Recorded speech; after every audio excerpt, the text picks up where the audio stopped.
నవ డేస్ మీరు న్యూరమటాలజీకి అసలు ఎంత స్కోప్ ఉంది? అసలు పేషెంట్స్ వస్తున్నారా? ఎలాంటి పేషెంట్స్ యూజువల్‌గా వస్తున్నారు? రుమటాలజిక్ స్కోప్ డెఫినెట్లీ ఉందండి. ఎందుకంటే అవేర్‌నెస్ 2, 3 రీజన్‌లు. ఒకటి అవేర్‌నెస్ పెరుగుతుంది. ఇప్పుడు కొన్ని రోజుల ముందు చూస్తే రుమటాలజీ అంటే ఎవరికీ తెలిసేది కాదు. సాధారణంగా ఏమైనా జాయింట్స్ పెయిన్ అంటే బోన్ డాక్టర్ దగ్గరికి, బొక్కల డాక్టర్ దగ్గరికి వెళ్ళడం జరుగుతుంది. బట్ ఎప్పుడొచ్చి మీ దగ్గరికి కన్సల్ట్ అవ్వాలి? ఇప్పుడు రావాలి అంటే మల్టీ సిస్టమ్ అంటే ఒకే ఏరియా.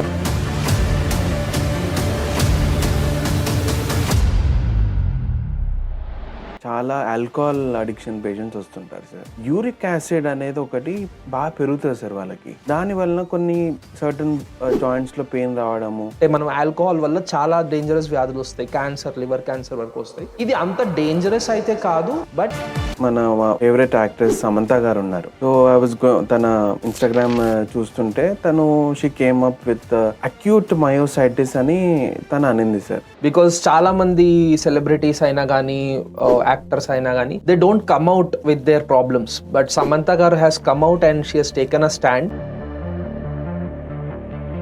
సచిన్ టెండూల్కర్ కి కూడా ఒక ఆర్థరైటిస్ అనలేము.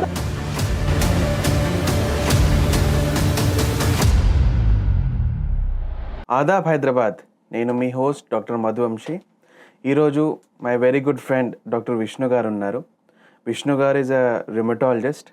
అండ్ ఈరోజు మనము డిఫరెంట్ టైప్స్ ఆఫ్ ఆర్థరైటిస్ కానీ, రిమటాలజీ సంబంధించిన డిసీజెస్ కానీ, అండ్ అది ఎలా వస్తున్నాయి, దాన్ని ఎలా మనం రికవర్ అవ్వచ్చు, and also something more Vishnu గారు ఇంకేం చేస్తున్నారు లైఫ్లో. అండ్ మీరు విష్ణు గారు ఇన్స్టాగ్రామ్లో కూడా చాలా పాపులర్ అనమాట. అతని వీడియోస్ కూడా చాలా రీచ్ ఉంటాయి. సో మీరు చూసే ఉంటారు ఆల్రెడీ. సో దీనితో I would like to introduce doctor Vishnu. Hi Vishnu.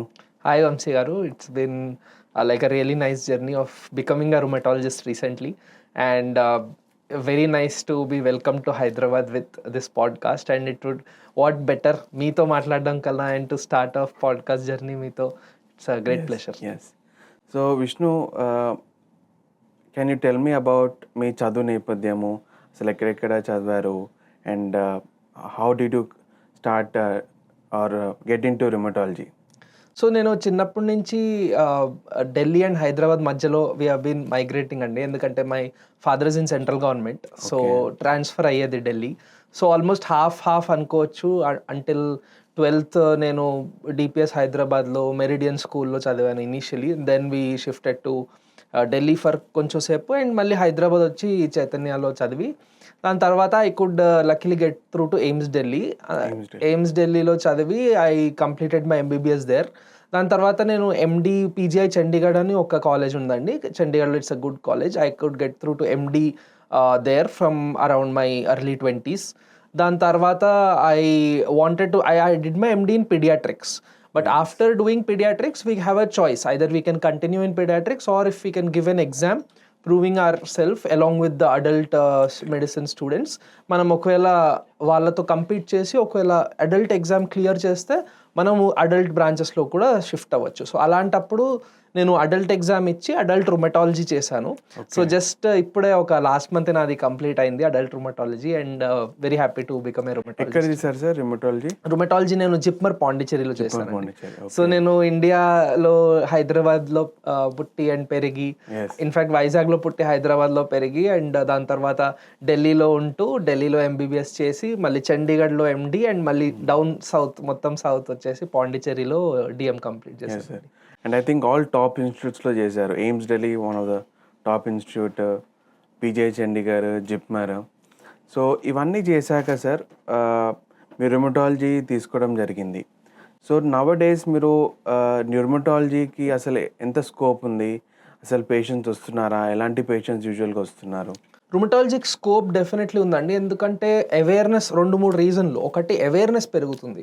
ఇప్పుడు కొన్ని రోజుల ముందు చూస్తే రుమటాలజీ అంటే ఎవరికి తెలిసేది కాదు. కానీ ఇప్పుడు with multiple doctors and general physicians refer చేయడం వల్ల అండ్ చాలా కామన్ డిసీజెస్ పెద్ద పెద్ద సెలబ్రిటీస్కి రావడం వల్ల రుమటలాజికల్ డిసీజెస్ ఏంటి, ఆర్థరైటిస్ ఏంటి, ఆర్థరైటిస్ అంటే ఉట్టి మోకాల నొప్పులు, బోన్ ప్రాబ్లం కాదు, జాయింట్ ప్రాబ్లం, అది వేరే అన్న ఒక అవేర్నెస్ పెరుగుతుంది. ప్లస్ ఒకవేళ స్కోప్ గురించి మాట్లాడితే రుమటాలజీ సీట్స్ చాలా లిమిటెడ్ ఉంటాయండి మన ఎగ్జామ్లో స్టడీలో. సో దానివల్ల మీరు అక్రాస్ హైదరాబాద్ చూస్తే ఒక కార్డియాలజీ న్యూరాలజీ కన్నా మీరు కంపేర్ చేస్తే చాలా తక్కువ మంది రుమటాలజిస్ట్ ఉంటారు. సో రుమటాలజీ ప్రాబ్లమ్స్ బాగానే ఎక్కువ ఉన్నా కానీ డాక్టర్స్ తక్కువ ఉంటారు. సో ఆ రకంగా చూస్తే స్కోప్ బాగానే ఉందండి. సార్ మీ ప్రకారము ఒక పర్సన్ రుమటాలజిస్ట్కి ఎప్పుడు రావాలి? అంటే ఒక లే మ్యాన్కి అసలు తెలియదు అసలు ఎప్పుడు రుమటాలజిస్ట్కి వెళ్ళాలి. ఇవి సాధారణంగా ఏమైనా జాయింట్స్ పెయిన్ అంటే బోన్ డాక్టర్ దగ్గరికి, బొక్కల డాక్టర్ దగ్గర వెళ్ళడం జరుగుతుంది. బట్ ఎప్పుడు వచ్చి మీ దగ్గరికి కన్సల్ట్ అవ్వాలి? అసలు ఏమైనా కొన్ని ఈ సిమ్టమ్స్ వస్తే మా దగ్గర రావాలని అంటారా? సో కామన్గా నిజానికి రుమటాలజీ ఒక రెఫరల్ బ్రాంచ్ అంటాం. అంటే ఫస్ట్ కాంటాక్ట్ తక్కువే. ఒక పేషెంట్ యూజువల్లీ జనరల్ ఫిజిషియన్కో, ఒక స్కిన్ డాక్టర్కో, ఒక జాయింట్ డాక్టర్, బోన్ డాక్టర్కి చూపించుకుంటారు. ఆ తర్వాత రెఫరల్ అవుతుంది. కానీ మేము చూసేది ఏంటంటే చాలామంది పేషెంట్స్ ఒక లాస్ట్ ఎస్పెషల్లీ 5 సంవత్సరాలుగా డైరెక్ట్గా రుమటాలజిస్ట్ దగ్గరికి వస్తున్నారు. Okay, first referral first point of contact rheumatologist ఉంటున్నారు. And that is very good. Awareness పెరిగింది అనే ఒక సిగ్నల్ అది. అండ్ ఎప్పుడు ఒక లేమ్యాన్కి ఒకవేళ తెలియకపోతే ఎప్పుడు రావాలి అంటే మల్టీ సిస్టమ్, అంటే ఒకే ఏరియా కాకుండా స్కిన్, జాయింట్, ఫీవర్ ఇలా మల్టిపుల్ ఏరియాస్లో ప్రాబ్లమ్స్ వస్తుంటే అది ఒక సిగ్నల్. ఇది జస్ట్ కార్డియాలజిస్ట్కో, జనరల్ ఫిజిషియన్కి డెఫినెట్లీ మీరు చూపించుకోవచ్చు. But even more than that you can think about ఇది రుమటాలజికల్ ప్రాబ్లమ్ అయి ఉండొచ్చు, ఎందుకంటే multiple parts of my body affect అవుతున్నాయి. అలాంటప్పుడు అది ఒక sign. Other sign is joint complaints. అది కూడా ఎస్పెషల్లీ స్మాల్ జాయింట్ కంప్లైంట్స్. ఇప్పుడు మీకు మోకాలు నొప్పులు ఉంటే చాలా ఛాన్స్ ఉండేది నార్మల్ ఆస్టియో ఆర్థరైటిస్ అంటాం, అంటే bone problems, bone related joint problems. అవి ఒక ఆర్థోపెడిషియన్ ఆర్ బోన్ డాక్టర్ బాగా చూస్తారు. బట్ చాలా వరకు వచ్చే వేరే ఆర్థరైటిస్ అంటే rheumatoid arthritis, psoriatic arthritis, spondylo arthritis అంటే బ్యాక్ పెయిన్, అవన్నీ వచ్చినప్పుడు ఎస్పెషల్లీ స్వెల్లింగ్తో, వాపుతో వచ్చినప్పుడు, చిన్న జాయింట్స్ని ఇన్వాల్వ్ చేసినప్పుడు, ఇలాంటి వాటిలో దే ఆర్ అనదర్ రీజన్ ఎప్పుడైతే మీరు రుమటాలజిస్ట్ని కలవాలి. ఇంకోటి ప్రొలాంగ్డ్ ఫీవర్స్, ప్రొలాంగ్డ్ టైర్డ్నెస్. ఎప్పుడైతే క్రానిక్ డిసీజ్ అంటాం, అంటే ఒక 3 to 4 months కన్నా లాంగ్ డిసీజెస్. ఒక ఇనీషియల్ 1 monthగా ఉండే డిసీజ్ అయితే అదొక ఇన్ఫెక్షన్ ఏదైనా ప్రాబ్లమ్ అయి ఉండొచ్చు. కానీ 3-4 monthsగా పైగా ఉండే డిసీజెస్ని క్రానిక్ డిసీజ్ అంటాం. క్రానిక్ డిసీజ్ ఉన్నా కానీ మీరు రుమటాలజిస్ట్ని చూడాలి. సో స్మాల్ బోన్స్ అంటే మీరు ఇవి వేళ్ళు అంటారా సార్? వేళ్ళు, టోస్ అలా? Yes, correct. అంటే వేళ్ళలో మళ్ళీ జాయింట్స్ ఉంటాయి కదా, జాయింట్స్ లో ఉండాలి. ఇట్స్ నాట్ బోన్స్ ఇష్యూ అయితే జనరల్ గా ఎవరైనా ఒకవేళ లైక్ ఇంట్లో పని చేస్తూ అయినా, మెకానిక్స్ అయినా, వాళ్ళకి బోన్ ప్రాబ్లమ్, బోన్ పెయిన్స్ రావచ్చు. కానీ ఎస్పెషలీ జాయింట్ పెయిన్, అందులో కూడా ఎర్లీ మార్నింగ్ పెయిన్ మనం ముందు మాట్లాడుకుందాం. Early morning pain, swelling and redness ఉన్న పెయిన్, మరి టెండర్నెస్ అంటే ఇలా నొక్కగానే చాలా నొప్పి ఉన్న పెయిన్, ఇలాంటి ప్రాబ్లమ్స్ ఇన్ఫ్లమేటరీ ఆర్థరైటిస్, అంటే ఒక రుమటాలజీ రిలేటెడ్ ఆర్థరైటిస్ కి సిగ్నల్ ఇస్తుంది. అండ్ అలాంటి ఆర్థరైటిస్లో రుమటాలజిస్ట్ని కలవాలి. సో బేసికలీ జాయింట్ అంటే సార్ ఈ బోన్ ఇంకో బోన్ మధ్యలో ఉన్నది జాయింట్ అంటున్నాం. కరెక్ట్. 2 బోన్స్ని కనెక్ట్ చేసేది జాయింట్. అండ్ అక్కడ ఒక జాయింట్ క్యాప్సూల్ ఉంటుంది. క్యాప్సూల్ అంటే ఒక లైక్ పాలిథిన్ కవర్ అక్కడ టైట్గా ప్యాక్ చేసి ఉంటుంది. దాని లోపల ఫ్లూయిడ్ కూడా ఉంటుంది. దాన్ని మనం సైనోవియల్ ఫ్లూయిడ్ అంటాం. ఇన్ఫ్యాక్ట్ ఈ సైనోవియల్ ఫ్లూయిడ్ పేరు మీదే రూమా అని ఒక గ్రీక్ వర్డ్ అన్నమాట. సో రూమా నుంచి రుమటాలజీ తయారైంది, అక్కడి నుంచి రుమటాలజీ అనే వర్డ్ వచ్చింది. సో ఆ సైనోవియల్ ఫ్లూయిడ్లో ఇన్ఫ్లమేషన్ అంటే అక్కడ కొన్ని పదార్థాలు పెరిగి ఆ పదార్థాలు అక్కడ కెమికల్ రియాక్షన్స్ చేసి పెయిన్, స్వెల్లింగ్ ఇవన్నీ తెస్తాయి. అలాంటి ప్రాబ్లమ్స్ వల్ల రుమటాలజికల్ ఆర్థరైటిస్ వస్తుంది. అండ్ అవి రుమటాలజిస్ట్ ట్రీట్ చేస్తారు. సార్ నేను నా ప్రాక్టీస్లో, నేను బీయింగ్ ఎ సైకియాట్రిస్ట్, చాలా ఆల్కహాల్ అడిక్షన్ పేషెంట్స్ వస్తుంటారు సార్. ఎవ్రీడే ఆల్కహాల్ తీసుకోవడము, ఫ్రమ్ ఇయర్స్ టుగెదర్, సంవత్సరాల కొద్దీ ఆల్కహాల్ తీసుకుంటారు. అయితే నేను యూజువల్గా ఏంటంటే వాళ్ళకి బ్లడ్ టెస్టింగ్ ఒకసారి చేస్తాను, హోల్ ప్లానల్ చేస్తాను. అందులో సాధారణంగా చూసేది ఏంటి సార్, యూరిక్ యాసిడ్ అనేది ఒకటి బాగా పెరుగుతుంది సార్ వాళ్ళకి. దానివల్ల కొన్ని సర్టన్ జాయింట్స్లో పెయిన్ రావడము అలాంటివి కూడా వాళ్ళకి చూస్తుంటాను. అయితే నేను ఇది రీసెర్చ్ చేస్తే ఇది యాక్చువల్గా రుమటాలజీలో కూడా బాగా అయ్యే అవకాశం ఉంటుందని విన్నాను. సో మీ దగ్గర వచ్చిన పేషెంట్స్లో ఆల్కహాల్ వలన రుమటాలజీ డిసీజెస్ కానీ ఏమైనా పెరగడం కానీ ఏమైనా రావడం కానీ అలా జరుగుతుందా? అవి ఏంటో కొద్దిగా వివరంగా చెప్పేస్తారా? డెఫినెట్లీ అండి. అండ్ ఇది ఒక ఏరియా ఏదైతే మేము సైకియాట్రిస్ట్ యాజ్ రుమటాలజిస్ట్ కూడా సైకియాట్రిస్ట్తో మేము కనెక్ట్ అయ్యి కొలాబరేట్ అయ్యే ఏరియా ఇది యాక్చువల్లీ. సో ఇది ఎలా ఎక్స్ప్లెయిన్ చేయాలంటే ఆల్కహాల్ అనేది మన బాడీలో వేరే బయోకెమికల్ చేంజెస్ వల్ల యూరిక్ యాసిడ్ని పెంచుతుంది. ఓకే. యూరిక్ యాసిడ్ పెరగడం ఒక ఎత్తు అయితే, దానికి పైగా ఒకవేళ ఒకరికి జెనెటిక్ కారణాల వల్ల లేకపోతే ఆల్రెడీ కిడ్నీలో ప్రాబ్లం ఉండడం వల్ల ఆ యూరిక్ యాసిడ్ డిపాజిట్ అయిపోయి అక్కడ చేంజెస్ ఇన్ఫ్లమేషన్ చేస్తుంటే ఆ ఇన్ఫ్లమేషన్ వల్ల అక్కడ ఆర్థరైటిస్ వస్తుంది. ఆ ఆర్థరైటిస్ని మనం గౌట్ అంటాం, వినే ఉంటారు, అది చాలా కామన్ ప్రాబ్లమే. ఎస్పెషల్లీ జస్ట్ కొంచెం కొంచెం ఆల్కహాల్ తీసుకోవడం కల్లా ఒకటేసారి లైక్ బింజింగ్. సో ఒకేసారి చాలా అమౌంట్లో ఆల్కహాల్ తీసుకున్నప్పుడు ఈ గౌట్ అనేది ఫ్లేర్ అవుతుంది. ఫ్లేర్ అంటే ఇట్లా సడన్గా అక్కడ మొత్తం యూరిక్ యాసిడ్ డిపాజిట్ అయిపోయి అక్కడ ఇన్ఫ్లమేషన్ చేసేసి చాలా వాసిపోతుంది. అండ్ ఆ పెయిన్ ఎంత సివియర్గా ఉంటుందంటే worst pain of my life అని ఆ పేషెంట్స్ వస్తారు. అంటే ఆ పెయిన్ కన్నా నేను అసలు పెయినే లైఫ్లో చూడలేదు. ఎస్పెషల్లీ మన బొటనేలు, కాళ్ళ బొటనేలు గ్రేట్ టో ఇక్కడ బేస్ మీద అక్కడ మొత్తం ఇట్లా లావుగా అయిపోయి రెడ్గా అయిపోయి అసలు నడవలేరు పేషెంట్స్. ఓకే. కాళ్ళ దగ్గర బొటనేలు బేస్ దగ్గర. ఓకే. అది ఒక క్లాసిక్ సైన్ అన్నమాట, మీకు గౌట్ ఉండే ఛాన్సెస్ చాలా హై ఉన్నాయి. అపార్ట్ ఫ్రమ్ దట్ ఆబ్వియస్లీ మనం ఎక్స్రే చూసిన, అల్ట్రాసౌండ్ చేసి, యూరిక్ యాసిడ్ లెవెల్స్ చేసి వీటన్నిటి బేస్ మీద మనం గౌట్ డయాగ్నోసిస్ అనేది చేస్తాం. అండ్ లక్కీలీ అదొక చాలా డేంజరస్ వ్యాధి కాదు. ఇట్ ఈస్ నాట్ లైక్ ఎలా అంటే మనం ఆల్కహాల్ వల్ల చాలా డేంజరస్ వ్యాధులు వస్తాయి, క్యాన్సర్, లివర్ క్యాన్సర్ వరకు వస్తాయి. ఇది అంత డేంజరస్ అయితే కాదు, బట్ దీనివల్ల కిడ్నీ ప్రాబ్లమ్స్ వచ్చి అది ఇంకా ముందు కిడ్నీ డయాలిసిస్ అవసరం పడడం అలాంటి ప్రాబ్లమ్స్ రావచ్చు. అండ్ ఆ పెయిన్ చాలా సివియర్గా ఉంటుంది. కంట్రోల్ చేయొచ్చు, ట్రీట్ చేయొచ్చు, లాంగ్ టర్మ్ కూడా మనం ట్రీట్ చేయొచ్చు. But at the same time at the end of the వ్యాధిలో కన్వర్ట్ అయింది and it is very bad state. Sir, ఇప్పుడు గౌట్ లాంటి మీరు అన్నట్టు ఒక వ్యాధి వస్తే what are the dietary restrictions? And యూజువల్గా చెప్తాము మీరు ఆల్కహాల్ ఆపేయాలి. దాని సెకండ్ క్వశ్చన్, ఫుడ్లో ఏమేమి ఆపేయాలి అంటారు. సో యాజ్ ఎ రుమటాలజిస్ట్ మీరు ఒక గౌట్ అతనికి వస్తే ఏమేమి రిస్ట్రిక్షన్స్ చెప్తారు? అండ్ అవి ఎందుకు దట్ ఈస్ యూస్ఫుల్ అంటే సైంటిఫికల్గా ఏమైనా ఎవిడెన్స్ ఉందా అని అడుగుతున్నాను. సో చాలా మంది normal arthritis or a problem రాగానే నాన్ వెజ్ వల్ల అని అడుగుతారు. ఇది యాక్చువల్లీ ఇంట్రెస్టింగ్లీ చూడాలంటే ఇది నాన్ వెజ్ వల్ల అయి ఉండొచ్చు. ఎందుకంటే ఎస్పెషల్లీ చికెన్ అంత కాదు, చికెన్ అండ్ ఎగ్ కాకపోయినా mutton, fish, prawns, red meat ఇలాంటివి తిన్నప్పుడు ఏమవుతుందంటే ఆ మీట్ బ్రేక్ డౌన్ అయినప్పుడు మన డైజెస్టివ్ సిస్టంలో ప్యూరిన్స్ అనే పదార్థాలు ఫామ్ అవుతాయి. ఆ ప్యూరిన్స్ అనే పదార్థాలు ఈవెన్చువలీ కిందకి బ్రేక్ డౌన్ అయ్యి యూరిక్ యాసిడ్ ఫామ్ చేస్తాయి. ఆ యూరిక్ యాసిడ్ మళ్ళీ నేను చెప్పినట్టు జాయింట్స్లో డిపాజిట్ అయిపోయి అక్కడ ఇన్ఫ్లమేషన్ చేస్తుంది.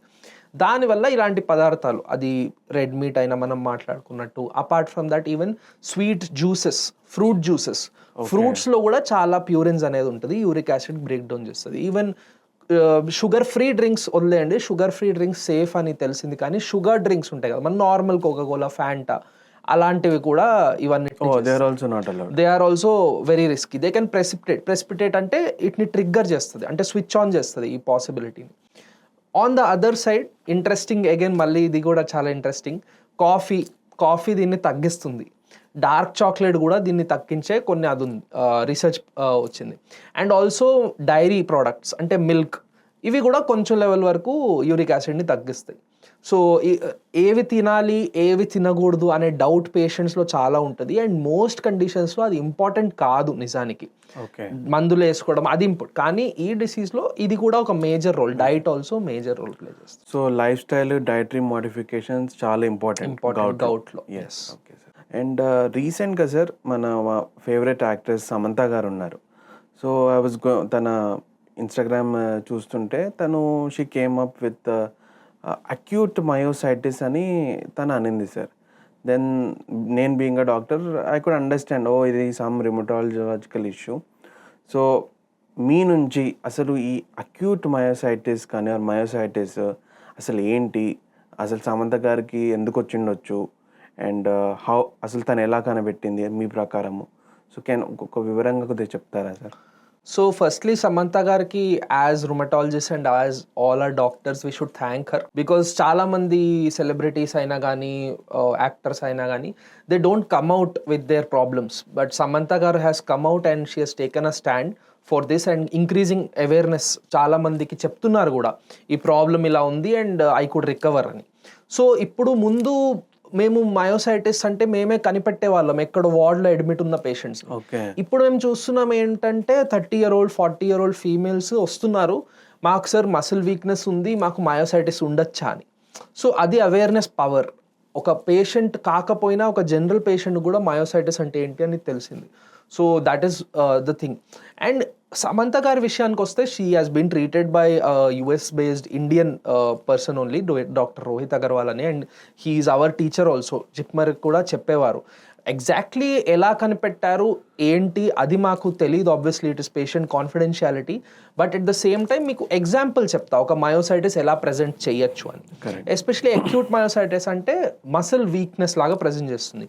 అది కూడా ప్రాక్సిమల్ మసిల్స్ అంటే మన బాడీ ట్రంక్కి దగ్గరున్న మసిల్స్, మన షోల్డర్ మసిల్స్ అయినా, మన థై మసిల్స్ అయినా, మన చేతుల బాడీకి దగ్గరున్న మసిల్స్ అంటే మన ట్రంక్ కి దగ్గరున్న మసిల్స్, ఇవి ఇలాంటివి కాకుండా డిస్టల్ ఇవి అంటాము, క్లోజ్ గా ఉంటే proximal. So proximal muscles, neck muscles, ఇలాంటి మసిల్స్ ఎఫెక్ట్ అయిపోయి మన కోంబింగ్ లో కష్టం అవ్వడం, మన స్టేర్స్ క్లైమ్ చేయడంలో సడన్ గా కష్టం అవ్వడం, కూర్చుని లేవాలంటే సపోర్ట్ కావాలి, ఇలాంటి మసిల్ వీక్నెస్. బట్ ఇదే కాకుండా స్కిన్ ప్రాబ్లమ్స్ రావచ్చు, అల్సర్స్ రావచ్చు, ర్యాష్ రావచ్చు, అండ్ అదే కాకుండా హెయిర్ ఫాల్ రావచ్చు. ఇదే కాకుండా జస్ట్ స్కిన్నే మసిల్స్ కాదు, మన లంగ్స్ కూడా చాలాసార్లు ఎఫెక్ట్ అవుతాయి. అండ్ ఏదో రేర్ మయోసైటిస్లో ఎఫెక్ట్ అవుతుందని కూడా కాదు, చాలా ప్రపోర్షన్. కొన్ని టైప్స్ ఆఫ్ మయోసైటిస్లో 1/3 ఆఫ్ ద టైమ్స్ కూడా లంగ్ ఎఫెక్ట్ అవ్వచ్చు, హార్ట్ కూడా ఎఫెక్ట్ అవ్వచ్చు. సో ఇది ఇన్ జనరల్ రొమటలాజికల్ ప్రాబ్లమ్స్ గురించి ఒకటి చెప్పాలి ఏంటంటే, జనరల్గా ఓన్లీ ఆర్థరైటిస్ అంటే జాయింట్, ఓన్లీ మయోసైటిస్ అంటే మసలే అట్లా కాదు. రొమటలాజికల్ ప్రాబ్లమ్స్ ఒక క్వాలిటీ ఇదే, మొత్తం మల్టీ సిస్టమ్ మల్టిపుల్ ఏరియాస్ని ఎఫెక్ట్ అవుతాయి. సో అంటే హార్ట్లో ఉన్న మజిల్స్ కూడా ఎఫెక్ట్ అవుతాయి అంటున్నారా సార్? డెఫినెట్లీ అండి. సో హార్ట్లో ఉన్న మసిల్స్, మన లంగ్ కింద సపోర్ట్గా డయాఫ్రమ్ అనే ఒక మసిల్ ఉంటుంది, డయాఫ్రమ్ మసిల్ కూడా ఎఫెక్ట్ అవ్వచ్చు. ఒకవేళ డయాఫ్రమ్ మసిల్ ఎఫెక్ట్ అయితే మన బ్రీతింగ్ డైరెక్ట్గా ఎఫెక్ట్ అవుతుంది and immediately it requires injectable medication అనమాట. అండ్ నాకు తెలిసినంత what is in the public domain, Samantha has taken injectable medication for her illness. అంటే సమంత గారు ఇన్స్టాగ్రామ్లో కూడా she has put taking injectables. So exactly ఏం injectable obviously she has not put in the public domain, but probably she had a severe myositis for which she had to. Cause ఏముండొచ్చు sir? What might be the cause? So ఇది ఇంకొక very common doubt అండి. Especially ఎప్పుడైనా మా patients మా దగ్గరికి వచ్చి, sir మీరు చెప్పారు ఇవన్నీ అవుతున్నాయి అండ్ ఇది లాంగ్ టర్మ్ కొన్ని ఇయర్స్ పాటుగా కూడా ట్రీట్మెంట్ తీసుకోవచ్చు అని చెప్పారు, కానీ మాకు ఎందుకు ఇది వచ్చింది? అది రొమటాయిడ్ ఆర్థరైటిస్ అయినా, మయోసైటిస్ అయినా, గౌట్ అయినా. సో ఒక ఇన్ఫెక్షన్ లాగా క్లియర్ కట్ కాజ్ ఉండదండి దీనికి. అంటే ఇప్పుడు మీకు జలుబు చేస్తే ఇది కరోనా వైరస్ మీ ముక్కులో ఉంది, దానివల్ల మీకు ఇది ప్రాబ్లమ్స్ వస్తున్నాయి అలా చెప్పచ్చు. కానీ రొమటలాజికల్ ఇల్నెస్లో మల్టిపుల్ లెవెల్స్లో ప్రాబ్లమ్స్ ఉండొచ్చు. ఫస్ట్లీ జీన్, మీ జెనెటిక్ మేకప్ అంటాం కదా, మన బాడీలో జీన్స్ వల్ల మన బాడీ తయారవుతుంది. ఆ జీన్స్లో చిన్న చేంజెస్ కూడా ట్రిగ్గర్ చేస్తాయి. ఆ పైగా ఒక జీన్ ఒక ఈ డిసీజ్ని కాజ్ చేసే గన్ అయితే ట్రిగ్గర్ని ప్రెస్ చేసేవి ఇంకా ఉంటాయి. దాంట్లో మన పొల్యూషన్ అయి ఉండొచ్చు, పైనుంచి వచ్చే ఇన్ఫెక్షన్స్ అయి ఉండొచ్చు, పైనుంచి వచ్చే మన డైటరీ బ్యాడ్ హ్యాబిట్స్ అయి ఉండొచ్చు. స్మోకింగ్ చాలా ఒక బ్యాడ్ ఫ్యాక్టర్ అనమాట, ఎస్పెషల్లీ రొమటాయిడ్ ఆర్థరైటిస్కి స్మోకింగ్ చాలా కాజటివ్ ఫ్యాక్టర్. ఆల్కహాల్ మనం మాట్లాడినట్టు గౌట్లో ఒక కాజటివ్ ఫ్యాక్టర్. సో ఇలా జీన్స్ ఆ గన్ అయితే ఇవన్నీ వేరే ట్రిగ్గర్స్ ఉంటాయి. ఈ 2 స్టెప్స్ వల్ల మనకి ఒక రొమటలాజికల్ ఇల్నెస్ తయారవుతుంది. స్ట్రెస్ కూడా ఏమైనా ఎఫెక్ట్ అవుతాయి సార్ ఇలాంటి? డెఫినెట్లీ అండి. అదే నేను చెప్పినట్టు ట్రిగ్గర్స్ అని చెప్పాను కదా, స్ట్రెస్ కూడా ఒక ట్రిగ్గర్. స్ట్రెస్ కాజ్ అనే చెప్పడానికి ఒకటే ఒక ఫైబ్రోమయాల్జియా అని ఒక డిసీజ్ ఉంది, అది డైరెక్ట్లీ స్ట్రెస్ కాజ్ అవుతుంది. Yes, directly related. అండ్ అది కూడా ఒక చాలా ఏమంటారు డిసేబులింగ్, అంటే లైఫ్ స్టైల్ చాలా ఎఫెక్ట్ అయిపోతుంది దానివల్ల. అండ్ మీరు I'm sure that is another area ఎక్కడైతే rheumatologist and psychiatrist strong collaboration ఉంటుంది, అక్కడ ఇద్దరు ట్రీట్ చేస్తారు. సో అలాంటప్పుడు అలాంటి డిసీజ్లో డైరెక్ట్ కాజ్ ఉంటుంది. బట్ అదే కాకుండా డైరెక్ట్ కాజే కాకుండా అన్ని రుమటాలజికల్ ఇల్నెస్లో స్ట్రెస్ అనేది ట్రిగ్గర్గా చేస్తుంది పని. అది మయోసైటిస్ అయినా రుమటాయిడ్ ఆర్థరైటిస్ అయినా. So who knows any myositis. And మన ఫేమస్ ఇంటర్నేషనల్ సెలబ్రిటీస్ ఉన్నారు, సెలీనా గోమెజ్ అని. సెలీనా గోమెజ్ గారు ఒక ఇంటర్వ్యూలో చెప్పారు, స్ట్రెస్ వల్లనే నా ఎస్ఎల్ఈ ట్రిగ్గర్ అయి ఉండొచ్చు అని. సో ట్రిగ్గర్ కాజ్ కాదు, కాజ్ మేబీ జీన్ వల్ల ఏదైనా వల్ల అయి ఉండొచ్చు, బట్ ట్రిగ్గర్ అనేది స్ట్రెస్ చాలా చేస్తుంది. అండ్ ఒక పర్సన్ మెడికేషన్లో ఉన్నా కానీ మేము చూసింది ఏంటంటే, మెడికేషన్లో ఉన్నప్పుడు కూడా బాగా కంట్రోల్లో ఉన్నప్పుడు కూడా ఏదైనా ఫ్యామిలీలో స్ట్రెస్ఫుల్ ఫ్యాక్టర్ వచ్చినా, లేకపోతే ఎనీ పర్సనల్ లైఫ్లో స్ట్రెస్ఫుల్ ఫ్యాక్టర్, ఫైనాన్షియల్ ఇష్యూస్ వచ్చినా మళ్ళీ డిసీజ్ ఫ్లేర్ అప్ అయిపోతుంది. వాళ్ళు మెడిసిన్ రెగ్యులర్గా తీసుకుంటున్నారు, కానీ స్ట్రెస్ ఇస్ వెరీ ఇంపార్టెంట్. మీరు ఫైబ్రోమయాలజీ అంటే నాకు గుర్తొచ్చింది sir. When I was practising Nizamabad, ఒక MBBS student, he was in third year MBBS, brilliant student, use to study well and all. అతనికి ఫైబ్రోమయాలజీ ఉండేది సార్, హెవీ మ్యాసివ్ పెయిన్ అనమాట.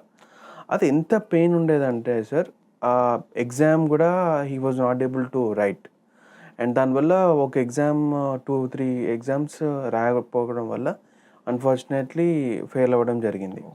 అయితే on one fine day he was all fine, talking to his friends. సడన్గా ఒక night అతని రూమ్కి వెళ్ళి he committed suicide.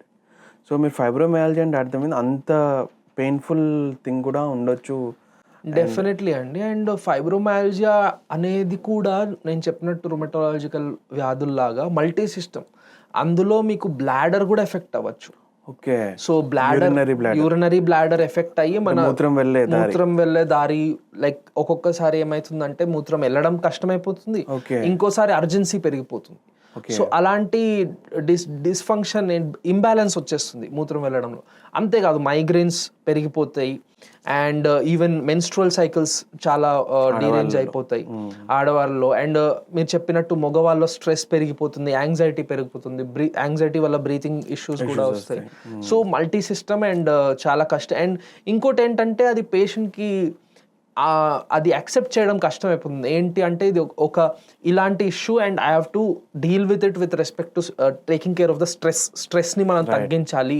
నాకు యాక్చువల్లీ పెయిన్ లేదు, నాకు యాక్చువల్లీ సెన్సిటివిటీ పెరిగిపోయింది పెయిన్కి, బట్ నేను స్ట్రెస్ తగ్గిస్తే అది కంట్రోల్ అయింది. అది కూడా యాక్సెప్టెన్స్ కూడా రావాలి. ఆ లైఫ్ లాంగ్ ఉంటుందా సార్ ఫైబ్రోమయాలజీ లాంటిది అని వస్తే? ఒకవేళ మీరు సరిగ్గా సైకాట్రిక్ మెడికేషన్ తీసుకుంటూ, సైకాట్రిక్ కౌన్సిలింగ్ తీసుకుంటూ, అండ్ ఆల్సో మీరు ఒకవేళ కుదిరితే, ఆబ్వియస్లీ ఎగ్జామ్ స్ట్రెస్ అంటే ఒక పేరెంట్స్ వచ్చి ఏం పర్లేదు నువ్వు ఎగ్జామ్ నెమ్మదిగా ఇచ్చుకో, ఒక్కొక్క ఎగ్జామ్ ఇచ్చుకో, అలాంటివి స్ట్రెస్సర్స్ తగ్గిస్తే డెఫినెట్లీ దేర్ ఇస్ ఇంప్రూవ్మెంట్ అండి ఫైబ్రోమయాలజీ. అండ్ ఒక ఫేమస్ మ్యూజిక్ స్టార్ కూడా ఉంది, Lady Gaga.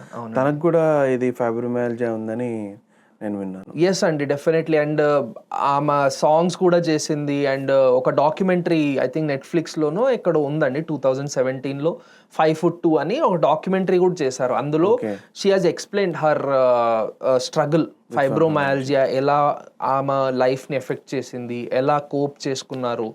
And I think ఎవరికైనా ఒకవేళ ఒక డాక్టర్ హింట్ ఇచ్చిన ఫైబ్రోమయాలజియా ఉండొచ్చు మీకు, they should definitely watch that movie and they will get inspired. అంటే అలాంటి సూపర్ స్టార్ కూడా స్ట్రెస్లో ఉండి దే సఫర్డ్ ఫ్రమ్ దిస్ అన్నప్పుడు any normal person can go through this. And sir, మనము one of my favourite badminton star Saina Nehwal, తన ఫీడ్లో చూస్తుంటే షీ సఫర్డ్ ఫ్రమ్ ఆర్థరైటిస్ అని విన్నాను. But then I try to see అసలు ఏంటి ఆర్థరైటిస్, మీరు అన్నట్టు రుమటాయిడ్ ఆర్థరైటిసా లేకపోతే osteo ఆర్థరైటిసా. But as you being a rheumatologist, have you seen her case? And arthritis అంటే ఎన్ని టైప్స్ ఉంటాయి, అండ్ తనకి ఎలాంటి టైప్ వచ్చింది, అండ్ వెన్ మీకు వచ్చి కన్సల్ట్ అవ్వాలి ఒక ఆర్థరైటిస్ పేషెంట్? చాలా సింపుల్గా ఎక్స్ప్లెయిన్ చేస్తాను అండి, ఎందుకంటే ఇది ఒక లేమ్యాన్కి చాలా తెలియాల్సిన విషయం, ప్రతి పర్సన్కి తెలియాలి. సో ఆర్థరైటిస్ అనేది జాయింట్ కంప్లైంట్స్ అండి. అది మెయిన్గా రెండు విధాలుగా ఉండొచ్చు. ఒకటి ఏంటంటే డీజెనరేటివ్ ఆర్ మెకానికల్ ఆర్థరైటిస్ అంటాం. అది ఏంటంటే మనం తెలుగులో కామన్గా అరిగిపోతున్నాయి, నా మోకాళ్ళు అరిగిపోయినాయి అలా అంటాం కదా. అది ఎప్పుడైందంటే లోడ్ పెరిగినప్పుడు మోకాళ్ళ మీద, లేకపోతే సచిన్ టెండూల్కర్కి కూడా ఒక ఆర్థరైటిస్ అనలేం దాన్ని, బట్ అలాంటి టైప్ ఆఫ్ ఎల్బో ప్రాబ్లం ఉండేది. ఆ ఎల్బో ప్రాబ్లం టెన్నిస్ ఎల్బో అనేవారు అప్పట్లో. సో అలాంటి ప్రాబ్లం ఉన్నప్పుడు దాన్ని మెకానికల్ అంటాం, మెకానికల్ ఆర్థరైటిస్. అది లోడ్ పెరగడం వల్ల. సైనా నెహ్వాల్ గారికి కూడా మెకానికల్ ఆర్థరైటిస్ ఉంది.